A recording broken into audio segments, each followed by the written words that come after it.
लोजपा रामविलास पासवान की पार्टी अब एनडीए में शामिल होने वाली है। चिराग पासवान मंत्रिमंडल में शामिल होंगे और केंद्र में मंत्री बनेंगे।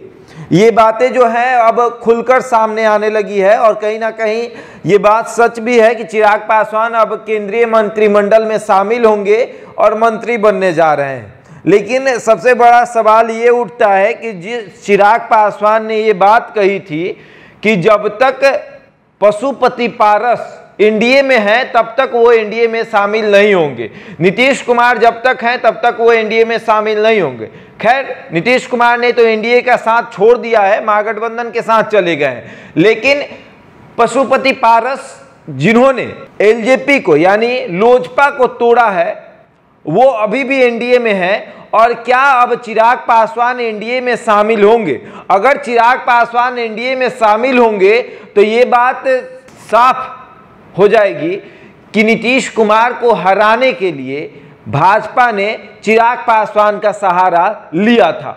हालांकि अभी तक तो चिराग पासवान ये बात नहीं मानते हैं, लेकिन जेडीयू जो है वो आरोप लगाती है कि चिराग पासवान ने जेडीयू को कमजोर किया और भाजपा का मदद किया, क्योंकि चुनाव में जहां जहां जेडीयू के उम्मीदवार थे वहां वहां चिराग पासवान ने अपने उम्मीदवार को उतारा था। 2020 में चिराग पासवान एनडीए से अलग हुए थे, अलग चुनाव लड़ा था और उसके बाद चिराग पासवान ने वैसे जगहों पर अपने उम्मीदवारों को उतारा जहां पर जेडीयू के उम्मीदवार थे और बहुत सारे भाजपा के जो कैंडिडेट हैं वो लोजपा रामविलास पार्टी को ज्वाइन करके चुनाव लड़े। लेकिन जैसे ही चुनाव खत्म हुआ वो हार गए, उसके बाद वो फिर से भाजपा में चले गए। सवाल अब ये उठता है कि क्या चिराग पासवान जो अपना जनाधार बिहार में बना रहे थे वो जनाधार बिहार में नहीं बन पाया, या फिर चिराग पासवान को ये एहसास हो गया कि विधानसभा में तो हम ठीक चल पाएंगे लेकिन लोकसभा में गिर जाएंगे।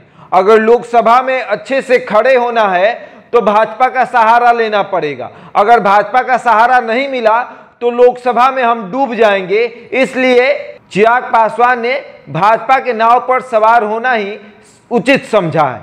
अब चिराग पासवान बहुत जल्द मोदी मंत्रिमंडल में शामिल होंगे और उसके बाद मंत्री बन जाएंगे, केंद्र में लोकसभा में एनडीए के तरफ से चुनाव लड़ेंगे, शायद जीत भी जाएं। लेकिन चिराग पासवान जिस तरीके से बिहार में चल रहे थे, एकला चलो की राजनीति कर रहे थे, अकेले चल रहे थे और एक अलग समाज बना रहे थे, एक अलग वोट बैंक अपना बना रहे थे, उस वोट बैंक का क्या होगा? क्या वो वोट बैंक लोकसभा चुनाव के लिए नहीं बन रहा था?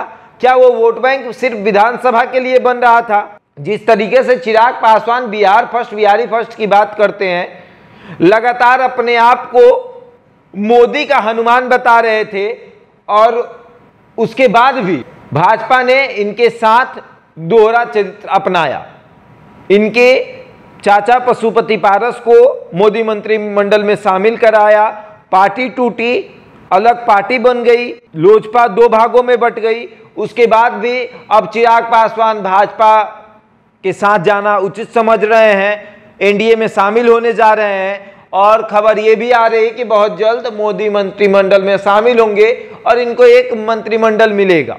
लेकिन सवाल ये उठता है कि चिराग पासवान का जनाधार का क्या होगा? जो जनाधार वो बना रहे थे उस जनाधार का क्या होगा? बिहार में घूम घूम कर ये प्रचार कर रहे थे कि अब मैं शेर का बेटा हूं, अकेले ही निकलूंगा। तो अब वो शेर का बेटा कहां गया जिसे अब भाजपा का सहारा लेना पड़ रहा है? बहरहाल इस खबर में इतना ही, बने रहे हमारे साथ और देखते रहे द इंडिया टॉक।